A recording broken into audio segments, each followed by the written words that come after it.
1998, my daughter Samantha, 17 months old, very sick. We were in and out of the hospitals, doctor's appointments, wondering what was going on. We really didn't know.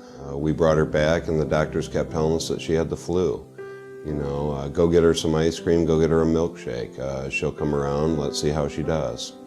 I want to say we were there probably once every 2 weeks. I would finally get frustrated and take her in, and they kept telling me it was the flu, that it would pass, there's nasty stuff going around. You know, my wife brought Samantha in, and we were, you know, demanding answers, trying to figure out what was going on with her. And, you know, we asked that some blood work be done. And within 4 hours, they called me and said, get her to the hospital now. And so they, you know, they said, don't let her sleep. I said, she's napping right now. They said, wake her up, get her to the hospital, don't go to the emergency room, go straight to the floor. We will meet you right there, you know, now. When we got to the hospital, you know, all of her veins were collapsed, they couldn't get IVs in, she was, you know, she was very sick that day. Her blood sugars were over 900, they said she never would have made it through the night. She was diagnosed with type 1 diabetes. She was the youngest girl in Michigan at that time to be diagnosed, and the doctors really didn't have anywhere to go or know what to do with it. It was new to us and certainly new to them. I think it was probably one of the first nights after we got home from the hospital, and Scott and I were talking about, you know, how we were going to deal with this and everything, and we made a pact right then and there that number one, she would be a kid, no matter what, and number two, she's a diabetic. You know, at that point, the doctor told me that she's going to grow up, she's going to grow old, she's going to get married.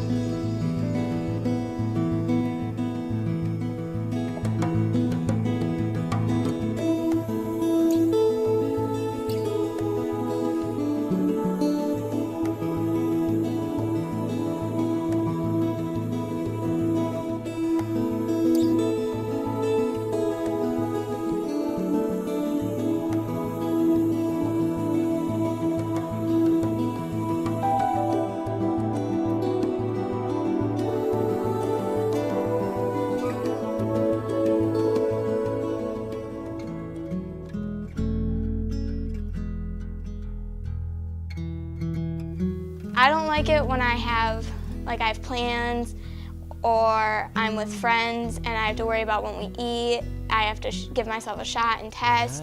Or when I'm out with friends and not all of them know what I'm going through and I have to pull it out and do it, and then I get all the questions. Like, I don't care that people talk about it, or like when we bring it up in class, I'm fine to talk about it. I just don't like the one-on-one questions about everything when people don't know what it is, because it's kind of hard to explain sometimes. And just like them old stars. So what is the worst part about having type 1 diabetes? That you have to explain to all your friends what it is. My name is Katie Clark, and I was diagnosed with type 1 diabetes in 1977 at the age of 2. My daughter Ellie was diagnosed with type 1 diabetes in 2004 at the age of 4. When somebody has a child who's diagnosed with type 1 diabetes, their normal reaction, you know, it's a grieving process. They're shocked, they're overwhelmed. The sheer volume of information that a parent has to learn to survive is incredible. And they literally send you home with syringes and a vial of insulin and say, here you go. Even with the advancements, even with all the progress we've made, it is still a never-ending fight to try to figure this out. And I think most parents would agree that kids with type 1 diabetes have to grow up and be more responsible faster, and it's not fair. The people that are affected by diabetes and the damage that does to the body and the fatality rates that are associated with diabetes-related illnesses and what that does to the body over the long term is something that we need to bring more awareness to. We've had many different experiences with both highs and low blood sugars, waking up at night, being very low. Immediately I would sit her up as she's really basically having a seizure and being able to dump orange juice down her throat. many different episodes like that. Well, I won't give up on us, even if the skies get rough. I'm giving you all my love. I'm still looking up. It was probably 2 or 3 weeks after Ellie was diagnosed, and I was out online and I found a walk to cure diabetes. If we ever needed to cure diabetes, it was now. So I signed us up. And that was literally the first day that I felt like the clouds kind of I started to feel like we might be okay.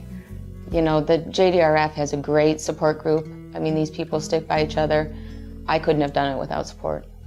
So this year, Douglas J is trying to raise over $100,000 for JDRF to find a cure for all of us living with diabetes.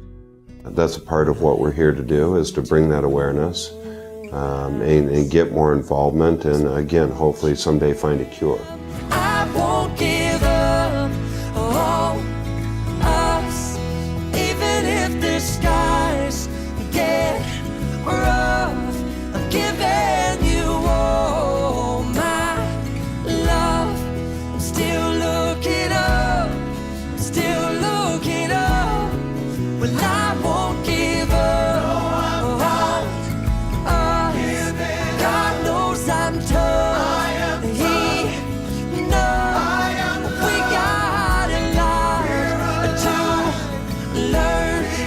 God knows we're worth it.